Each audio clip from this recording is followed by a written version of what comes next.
Talvez essa curiosidade bíblica que eu vou contar aqui vai ser a mais importante que eu contei até agora. Você já se perguntou por que o primeiro milagre de Jesus foi transformar água em vinho? Qual será o significado? Pois bem, eu estive em Bento Gonçalves, a capital do vinho, e pesquisei e descobri algumas coisas sobre esse milagre que a sua cabeça vai explodir. Por que uma festa de casamento para o seu primeiro milagre?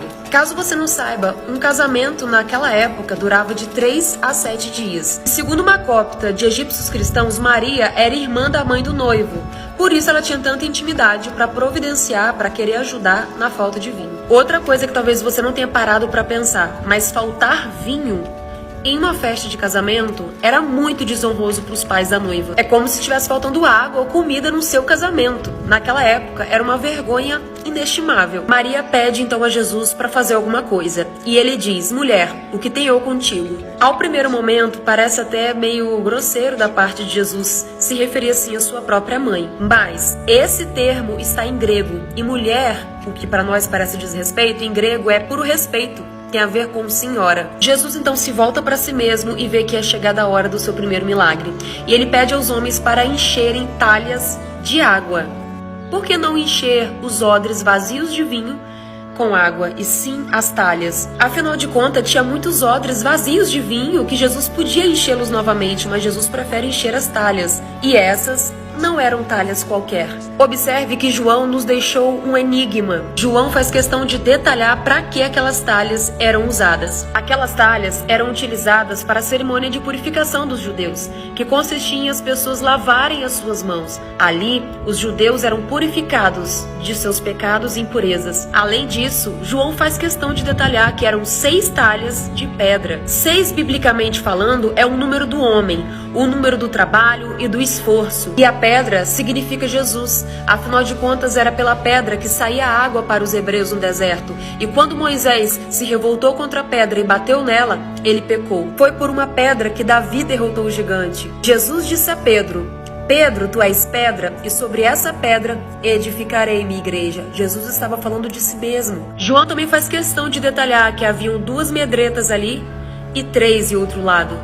2 multiplicado por 6 talhas dá 12, que são as 12 tribos de Israel. 3 medretas multiplicadas por 6 talhas dá 18. E 18 no hebraico, a palavra significa vida.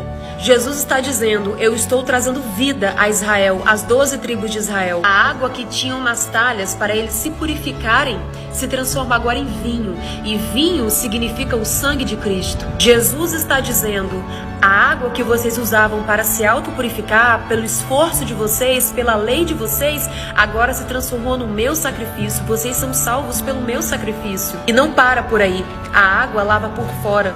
O vinho tem que beber, purifica por dentro. Jesus veio para que venhamos ser renovados por dentro e não somente por aparência. Além disso, João especifica que o casamento aconteceu no terceiro dia. No terceiro dia houve um casamento em Caná da Galileia. Jesus ressuscitou no terceiro dia. No terceiro dia há o casamento da igreja com Deus. Eu estive na vinícola Aurora, a maior vinícola do Brasil. Um bom vinho para ser purificado demora de 50 a 70 anos fermentando. Naquela época, eles serviam o melhor vinho primeiro, para que quando os convidados já estivessem bêbados, não reparassem a diferença do pior vinho sendo servido por último. Mas as pessoas disseram que aquele casamento era diferente, pois o melhor vinho estava sendo servido por último. Imagine só, Jesus produziu o melhor vinho em questão de segundos, milésimos. Segundo a ciência, para se transformar água em vinho, a energia que se gastaria ali mudaria completamente a órbita do universo e poderia haver uma explosão.